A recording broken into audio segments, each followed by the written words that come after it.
کیا حال ہے شوزب؟ بڑے دنوں کے بعد ملاقات ہوئی. جی سر، بس یہ ذرا مصروفیت. تو تعارف آپ کا کرواؤں یا نہ کرواؤں؟ آپ کا تو ویسے ہی فالوئنگ کلب جو ہے کافی بڑا ہے نہیں نہیں سر، سوشل میں بھی میڈیا سر پہ. سننا چاہتا ہوں نہیں نہیں استاد نہیں، کے پھر منہ سے. اپنا تعارف خود کروائیں.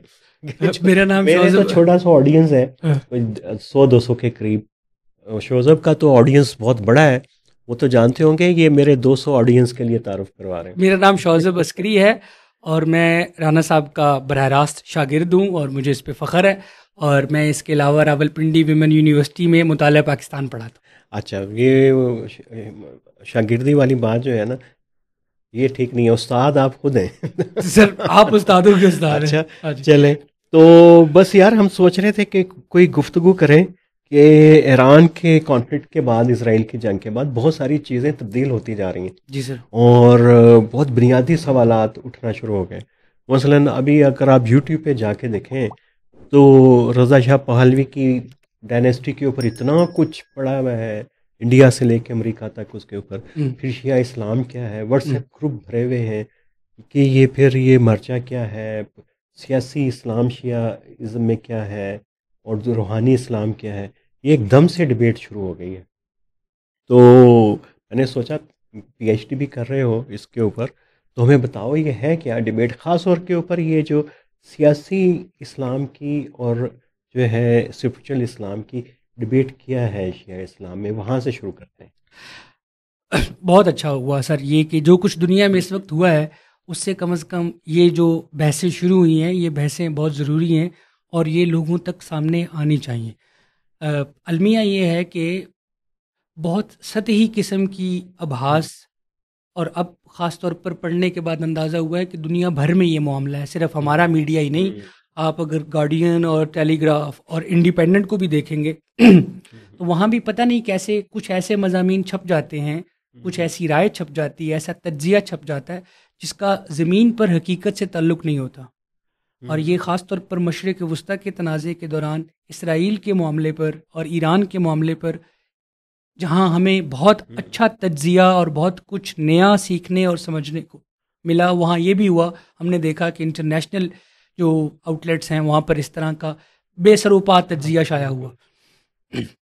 جہاں تک یہ جب یہ ایران اور اسرائیل کا تنازع شروع ہوا تھا اور یہ نیتن یاہو نے اور اسرائیل کارٹس نے یہ کہا تھا کہ ہم خامنائی صاحب کو قتل کر دیں گے، اور پھر ٹرمپ نے اگلے دن وہ ٹویٹ کر دیا کہ ہمیں پتہ ہے کہ تم کہاں چھپے ہوئے، ہم تمہیں ماریں گے نہیں. تو اس سے کچھ لوگوں نے یہ کہا کہ شاید ان لوگوں کو یہ اندازہ ہی نہیں ہے کہ خامنائی صاحب صرف ایران کے ریاستی سربراہ نہیں ہیں، وہ کسی سیاسی عہدے پر نہیں بیٹھے ہوئے، وہ اس کے علاوہ ایک روحانی عہدے کو بھی لیڈ کرتے ہیں. اب وہ روحانی عہدہ کیا ہے؟ اس روحانی عہدے کا نام ہے مجتہد. وہ مجتہد تو سب ہیں، وہ اس مجتہد میں ایسا خاص کیا ہے کہ خامنائی باقیوں سے مختلف ہیں؟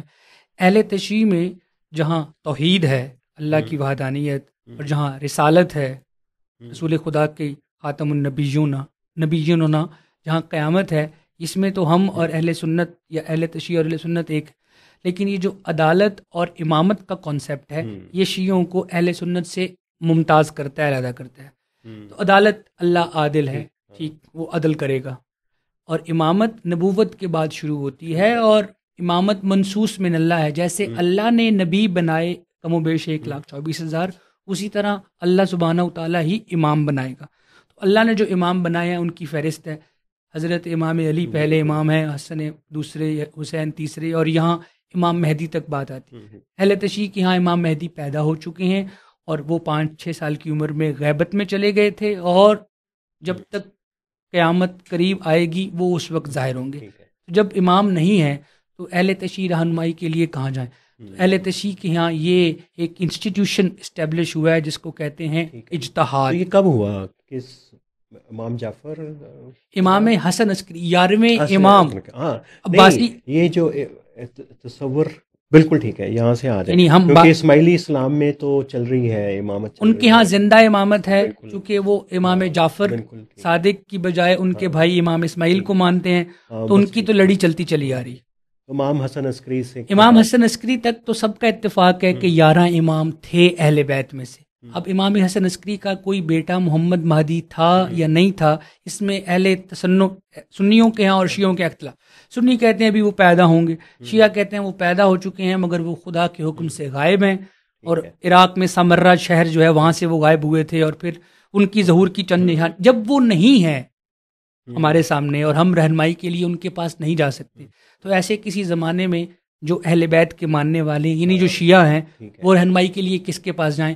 تو امام حسن عسکری سے منسوب ایک حدیث ہے کہ تم میں سے وہ جو حرص و حوث کا پجاری نہ ہو، عالم ہو، باعمل ہو، با کردار ہو، ہمارے شیعوں کو چاہیے کہ وہ اپنی رہنمائی کے لیے اس سے پوچھ لیں، مطلب جو جاننے والا ہے اس سے پوچھ لیں۔ یوں یہ انسٹیٹیوشن قائم ہوا اور یہ چلتا چلا آیا پچھلے 700-800 سالوں میں، جب سے امام مہدی غائب ہیں، اور یہ کوئی سیاسی ادارہ نہیں تھا۔ تمام فقی ایک وقت میں ایک سے زیادہ ہوتے ہیں، ابھی درجنوں ہوں گے عراق میں بھی اور درجنوں ہوں گے ایران میں بھی، پاکستان سے بھی علامہ محمد حسین ڈھکو نجفی صاحب جو تھے وہ فوت ہو گئے، ان کے بھی چند ہزار مقلدین۔ تو جب تک ایران میں انقلاب نہیں آیا تھا تب تک اجتہاد کا جو ادارہ ہے وہ لوگوں کی روحانی اور شرعی رہنمائی کرنے کے لیے تھا۔ اور اس کا مرکز کیا تھا؟ قم تھا؟ نجف تھا؟ اچھا، قم ابھی نہیں تھا، قم نہیں، نجف۔ ٹھیک ہے۔ یعنی وہ اہل تشیع میں ہے نا کہ اللہ کے رسول کی حدیث ہے، انا مدینۃ العلم با علی بابھا، میں علم کا شہر ہوں اور علی اس کا دروازہ ہے، تو علم کا دروازہ علی، تو جو حوزہ ہے یعنی علم کا مرکز اہل تشیع میں نجف بنا، اور روایت ہے نجف کے علماء کی، اور پچھلے 700-800 سالوں سے چلتی چلی آ رہی۔ جہاں تک ہے ایران کا معاملہ، ایران میں اجتہاد نے سیاسی رنگ اپنایا، بہی معنی کہ جب شاہ کی حکومت تھی اور اس کی اپوزیشن میں جہاں عوام تھی اور پولیٹیکل پارٹیز تھیں اور لیفٹ کے لوگ تھے، وہیں مذہبی لوگ بھی۔ تو امام خمینی پہلے مجتہد ڈکلیئر ہوئے 60s میں، یعنی ان کو موت کی سزا سنائی گئی تو ان کو فتوے کے تحت مجتہد بنا دیا گیا، اور چونکہ مجتہد کو سزائے موت نہیں دی جا سکتی اس لیے ان کو شاہ نے نجف بھیج دیا، اور وہ نجف میں 7-8 سال رہے، اور اس دوران وہ تقریریں کر کے کیسٹیں بھیجتے تھے۔ یوں ایک شیعہ پولیٹیکل اسلام کا انسٹیٹیوشن پیدا ہوا، اسی طرح جس طرح ہمیں سید قطب شہید کے ہاں اور سید محمد شہید کے ہاں کلونیلزم ایسے عجیب تاریخ کا ہے کہ عباسیوں کے دور میں ادھر فاطمید ادھر تھے اور اس دفعہ اسلامزم ادھر تھا، اور یہاں پہ جو ہے وہ شیعہ اسلام کی پوری ایک تحریک بن رہی تھی۔ تو کنٹراسٹ تو ہے کہ جیوگرافیکلی چیزیں ہو گئیں، ٹرینڈ ایک ہی تھے، پولیٹیکل شیعہ اسلام یہاں پہ اور سنی پولیٹیکل اسلام ایجپٹ کے اندر جو بالکل بالکل بالکل، اور دونوں جو فکر ہے اسلام کے اندر، جو اسلام کی سیاسی تعبیر ہے، دونوں جگہ پر، وہ سنیوں کے ہاں ہو یا شیعوں کے ہاں ہو، وہ تھی استعمار کے خلاف، اور استعمار کے خلاف لڑنے والے چاہے وہ شیعہ تھے یا سنی تھے، ان میں ایک خاص طرح کا اتحاد کی کوشش ہوتی نظر آتی ہے۔ تو ہم نے جماعت اسلامی کا جیسے بڑا گہرا تعلق ہے انقلاب اسلامی ایران کی ریاست کے ساتھ۔ تو امام خمینی نے اہل تشیع میں یہ ایک نئی تحریک پیدا کی، اور کربلا یعنی کربلا ایک ایسا واقعہ ہے جس سے تمام شیعہ اپنی شناخت بتاتے ہیں، اور وہ ظاہر مزاحمت ہے، اور وہ مزاحمت بھی پیسو مزاحمت ہے کہ آپ نے کٹ جانا ہے مگر اپنی بات سے نہیں پھرنا۔ تو صدیوں تک یہ روایت پیسو مزاحمت کی چلتی چلی آئی۔ ٹھیک ہے، ایک طرف علی شریعتی تھے جو سوشیالوجیکل کانسیپٹ کے ساتھ کربلا کے واقعے کو اور حضرت علی اور حضرت فاطمہ کی کہانی کو جوڑ کر لوگوں کا دل گرما رہے تھے۔ پھر امام خمینی کی ایک وہ ولایت فقیہ کے نام سے وہ ان کا ایک پورا ادارہ وہ ترتیب دے رہے تھے۔ ان کی کیسٹوں کے ساتھ ساتھ سید حسین علی منتظری نے 2 جلدوں میں ولایت فقیہ لکھ دی، وہ ایک قسم سے وہ بائبل ہے ولایت فقیہ سمجھنے کے لیے، اور ان کو خود بھی یہ لگتا تھا کہ وہ شاید امام خمینی کی وفات کے بعد بن جائیں گے، لیکن وہ اتفاق سے نہیں بنے، اور بعد میں انہیں رد انقلاب قرار دیا گیا اور ان پر زندگی تنگ کی گئی۔ تو ایران میں جب سے علماء سیاسی میدان میں آئے، نجف کے علماء اس سے ذرا ہٹنا شروع ہو گئے، اور پاکستان میں ہم نے دیکھا جو نجفی علماء ہیں وہ کھل کر ایران کی مخالفت نہیں کرتے. ایون جو نجف میں بیٹھے ہوئے لوگ ہیں وہ بھی ایران کی ٹھیک ہے، وہ یہ کہتے ہیں کہ ہمارا ان سے اختلاف رائے ہے، اور اختلاف رائے تو باعث رحمت ہے، ہم انہیں سمجھاتے رہیں گے. لیکن اگر آپ ہم سے یہ کہیں کہ ہم ان کے خلاف آپ کا کوئی ساتھ دیں، یا ان کے کفر یا تکفیر کی کوئی بات کریں، یا ان کو جھٹلائیں اور ان کی تحقیر کریں، یہ بھی نہیں. ہاں بالکل ٹھیک ہے، لیکن یہ ایسا لگ رہا ہے کہ پچھلے کچھ سالوں سے، اور جو مغرب میں شیعہ کمیونٹی ہے وہ خاصی انفلوئنس ہوئی ہے، اور ان ڈیٹیچ کیا اس نے ایران کے قم کے سیاسی اسلام کے ساتھ، اور اس کی کنیکٹیوٹی زیادہ جو ہوئی ہے نجف اشرف کے ساتھ ہوئی ہے. تو یہ پاکستان میں بھی ایسے ہی ہے یا؟ ہر وہ شخص جو مغرب کی تہذیب سے واقف ہوگا اور جو انسانی حقوق اور انسانی آزادیوں کو سمجھے گا اور اس کو انجوائے کرے گا کسی ایک خاص معاشرے میں، وہ ظاہر ہے مذہب کی ایسی تعبیر سے دور بھاگے گا جو اس کی ذاتی زندگی میں مداخلت کرتی ہے. تو نجف کی طرف مغربی معاشرے کے لوگوں کا پلٹنا اور ایران سے ذرا دوری اختیار کرنا، اس کی وجہ بہت واضح ہے. ایران داخلی طور پر اپنے ماننے والوں کی ذاتی، معاشرتی، سیاسی، سماجی، حتیٰ کہ وہ معاشی زندگی میں بھی مداخلت کرتا ہے. اور رہبر معظم جو ہیں ان کی شخصیت جو ہے وہ آپ کے لیے اسی طرح اعلیٰ ہے جس طرح امام زمانہ. وہ اگر امام نہیں ہے تو وہ ہمارے لیے وہ امام ہے. تو ہم اگر نجف سے جڑے ہوئے ہیں تو ہم صرف روحانی رہنمائی لیں گے ان سے، شرعی معاملات میں ان سے پوچھیں گے، وہ ہمیں فتویٰ جاری، وہ ہمیں یہ نہیں کہیں گے کہ تم بغاوت کرو اپنی حکومتوں کے خلاف. وہ ہمیں، یعنی نجفی علماء کا یہ کہنا ہے کہ ایک ایسا معاشرہ اور ریاست جو آپ کو دین پر عمل پیرا ہونے سے روکتی نہیں اور آپ کی جان مال عزت کی تحفظ کرتی ہے، وہ آپ اس کا تحفظ کرنا اور اس سے وفادار ہونا آپ پر لازم ہے. تو جیسے میری پرورش علامہ محمد حسین نجفی صاحب کے گھر ہوئی ہے، تو میں ایک چھوٹا سا واقعہ سنا دیتا ہوں تاکہ وہ واضح ہو جائے. تو علماء کا ایک وفد آیا ان کے گھر، وہ علماء آج بھی زندہ ہیں اور وہ بہت ایکٹیو ہیں اس وقت نیشنل پالیٹکس میں. تو وہ آئے اور انہوں نے آ کر کہا کہ یہ جو کچھ ملک، یہ 2004-05 کی زمانے کی بات ہے، اس زمانے میں بہت یہ فرقہ واریت چل رہی تھی اور شیعہ ٹارگٹ کلنگ تھی. اور انہوں نے آ کر کہا کہ ہم ایران کی مدد سے ملک کے ایک فلاں علاقے میں، ظاہر ہے وہ علاقہ بھی متنازع ہے، وہاں ہم ایک تنظیم کھڑی کرنا چاہتے ہیں تاکہ اہل تشیع کے تحفظ کے لیے ہمارے خود لوگ آگے بڑھے. بعد میں اس علاقے کے لوگ ایران کے لیے گئے بھی اور تنظیمیں بنے بھی. لیکن میں چونکہ اس محفل میں موجود تھا تو علامہ صاحب نے کہا کہ جی ان صاحب کو کہ آغا صاحب میں اول آخر پاکستانی ہوں، اس ملک کے قانون اور اس ملک کی حرمت اور اس ملک کا تحفظ میں اپنا فریضہ سمجھتا ہوں.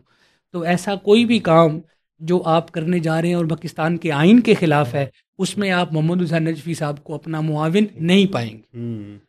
تو تو ایرانی انقلاب سرحدوں سے ماورا جاتا ہے، سرحدوں سے ماورا جاتا ہے. وہ اپنے آپ کو جوڑتے ہیں ایک الوہی ریاست سے، الہی ریاست سے، روحانی ریاست سے.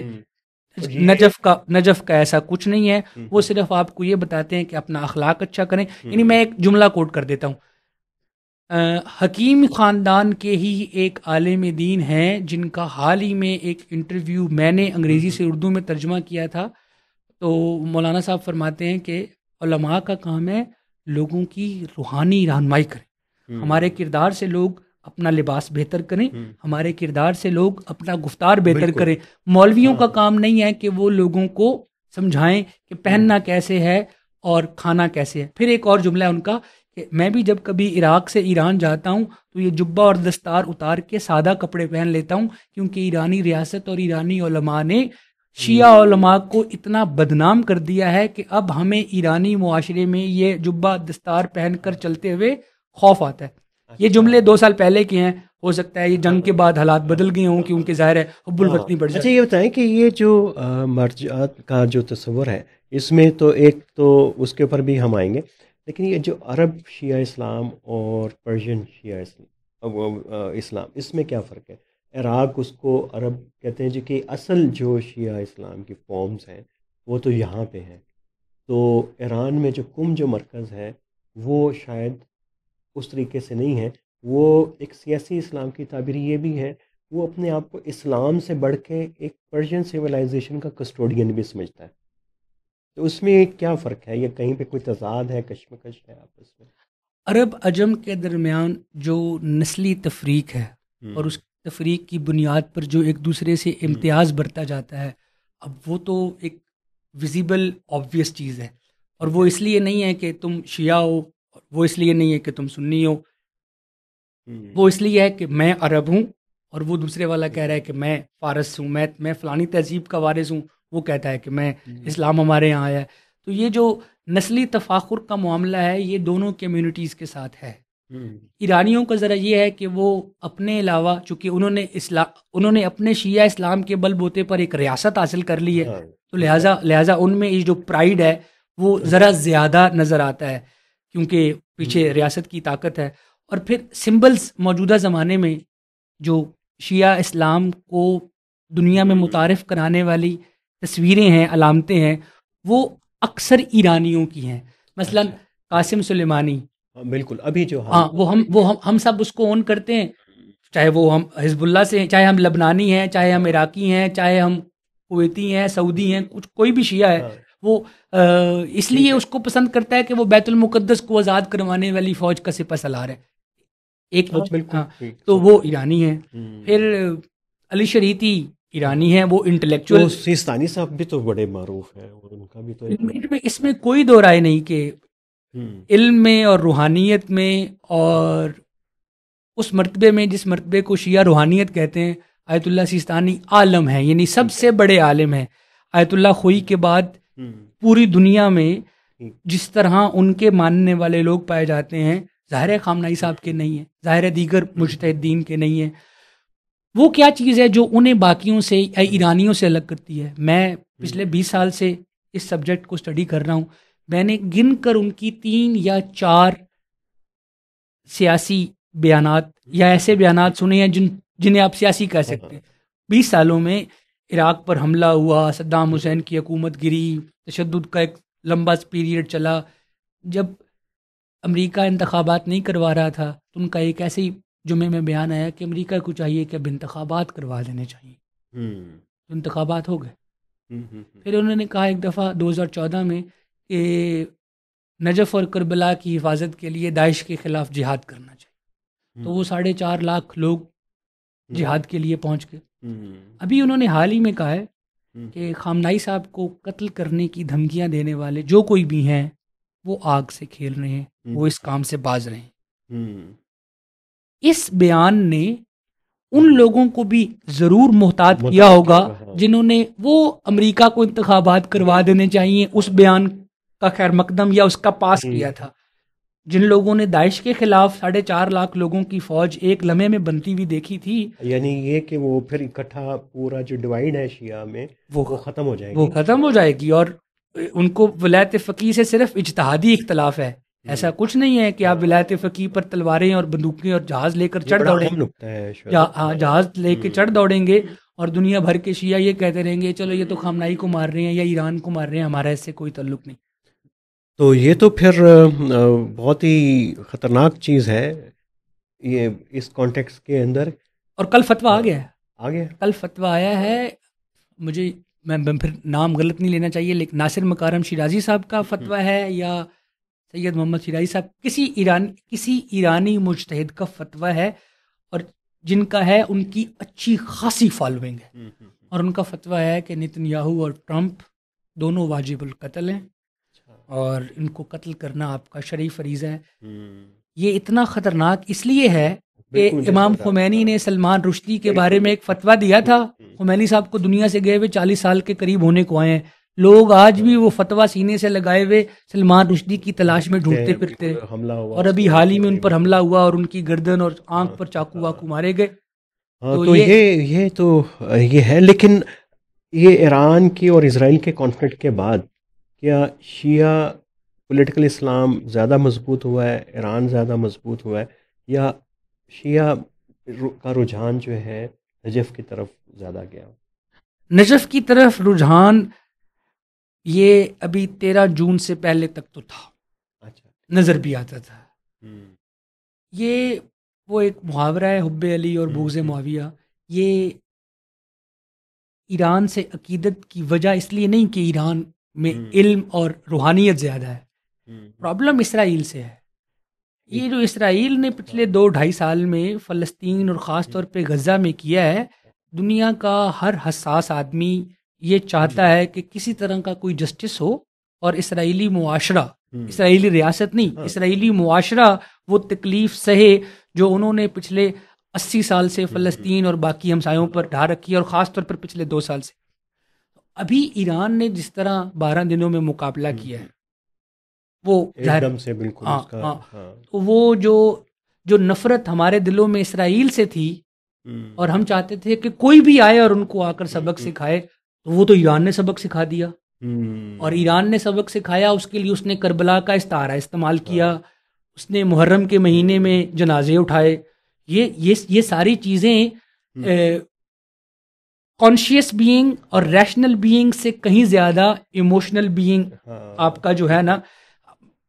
مجھے لاکھ گلے ہوں گے ایرانیوں سے کہ وہ عورتوں کے پردے پر سختی کرتے ہیں، یہ کرتے ہیں، وہ کرتے ہیں، جب جنگ کے اندر ہو تو پھر نہیں. اب چینج ہو جاتا ہے. بہرحال ایک کانفلکٹ کا ایک یہ بھی ڈائمینشن ہے کہ اس کے بعد جو ہے اس کو جب آپ کانٹیکس کے اندر ڈالتے ہیں چیزیں، تو بہت ساری چینجز آتی ہیں، سوشولوجی سے لے کے پولیٹیکل آرڈرس میں، تھاٹس میں، ایڈیولوجیکل تھاٹس میں، اکنامک اپروچز میں، ڈپلومیٹک اپروچز میں، سوشولوجی کے اپروچز میں. اور یہ تو اسرائیل نے ایک بہت بڑا کرائسس صرف مڈل ایسٹ کے لیے ہی نہیں بلکہ پوری گلوبل ایکڈیمک ورلڈ کے لیے اور پورے ایک چیلنج، ایک انٹلیکچوئل چیلنج بھی کھڑا کیا ہے.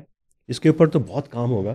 اور بس میرا تو یہی ہے کہ تم ذرا پڑھے لکھے ہو تو وہ جو اصل میدان ہے نا مقابلے کا، انٹلیکٹ کا، اس کی طرف زیادہ توجہ دینی ہے، کیونکہ جذبات جب غالب آئیں تو پھر انٹلیکٹ کا لیول کم ہو جاتا ہے، کیونکہ جو چیلنج ہے نا وہ بڑا چیلنج اس محاذ کے اوپر ہے. ایک پاکستانی شیعہ طالب علم جو مدرسے میں پڑھتا ہے، اسے ہر مہینے یا 2 مہینے بعد 2 مختلف ملکوں سے پیسے ملتے ہیں، اعزازیہ، اشاریہ. ایک ملتا ہے آغا رہبر سے یعنی آیت اللہ خامنائی سے، اور ایک آتا ہے آیت اللہ سیستانی سے. آیت اللہ سیستانی والے پیسے ذرا کم ہوتے ہیں، آیت اللہ خامنائی والے پیسے ذرا زیادہ ہوتے ہیں. ہم چاہتے ہیں یعنی جب دیکھ فلسطین کو دیکھ کر کہ کوئی تو ہو جو فلسطین کا رستہ روکے، فلسطین کی آزادی کے لیے آواز، کوئی تو ہو جو اسرائیل کے بازو پکڑے. ہم یہ مان کر چل رہے ہیں کہ سیستانی صاحب اسرائیل کے خلاف جہاد کا فتویٰ نہیں دیں گے. ٹھیک ہے، ہمیں یہ پتہ ہے کیونکہ ہم ان کی فکر سے واقف ہیں، اور ہم کیونکہ یہ ان کا میدان نہیں ہے، یہ وہ ٹھیک ہے، یہ ان کا دائرہ عمل. ہمیں پتہ ہے کہ خامنائی صاحب نہ صرف جہاد کا فتویٰ دیں گے بلکہ میزائل بھی چلوائیں گے. تو وہ جو اسرائیل سے نفرت ہے وہ اس عقیدت کی طرف ڈھلتی ہے. لیکن جہاں تک انٹلیکچوئلز لوگ ہیں، پڑھے لکھے لوگ ہیں، جو لوگ سمجھدار ہیں، اور جو لوگ زائنزم کی طرف سے، یہ جس طرح ایران کی سیاسی جو حمایت ہے پوری دنیا میں پائی جاتی ہے، اسی طرح زائنسٹوں کی بھی جو سیاسی حمایت ہے وہ پوری دنیا میں پائی جاتی ہے. پچھلے سال امریکہ میں ایک بابا جی نے ایک 5-6 سال کے فلسطینی بچے کو چاقو مار کے 15-16 وار کر کے اس بچے کو قتل کر دیا. ابھی 2 دن پہلے 3 دن پہلے رشیا کے ایک ایئرپورٹ پر ایک اسرائیلی پیسنجر نے ایک ایرانی بچے کو دیکھا، 3-4 سال کا بچہ کہ اکیلا کھڑا ہوا ہے، اس کے پیرنٹس پاس نہیں ہیں. اس نے اس کو اٹھایا اور اٹھا کر زمین پر پٹکا ہے، اور وہ بچہ کوما میں چلا گیا ہے. تو یہ جو ایک نفرت پائی جاتی ہے کمیونٹی کی حد تک مذہبی بنیادوں پر، یہ شاید وہ اس طرح کی کوئی جنگ چھیڑنا چاہتے ہیں جس جنگ کا ذکر ظاہر ہے. وہ تو اسرائیل نے، نتن یاہو جو ہے اور بہت سارے اسرائیلی اس سے اختلاف کرتے ہیں کہ یہ تہذیبوں کی جنگ ہے. وہ تو کہتے ہیں کہ سویلائزیشن کی جنگ ہے، اور ایران بھی کہتا ہے یہ ہم بھی سویلائزیشن ہے. تو یہ کانفلکٹ تو کئی اس کی لیئرز ہیں تہ در تہ. اس کو ڈیکنسٹرکٹ کریں گے. بڑا مزہ آیا گفتگو کا، اور میرے لیے تو بہت ہی مفید اور معلوماتی، اور کئی پہلو جو میرے ذہن میں کہیں پہ تھے ہی نہیں، اور آج شوذب کی وجہ سے وہ سامنے آئے ہیں. تو شوذب کے ساتھ مزید گفتگو کریں گے اسی موضوع پہ بھی، اور بھی آنے والے دنوں میں. ابھی تک کے لیے اتنا ہی. بہت شکریہ. بہت شکریہ آنے کا.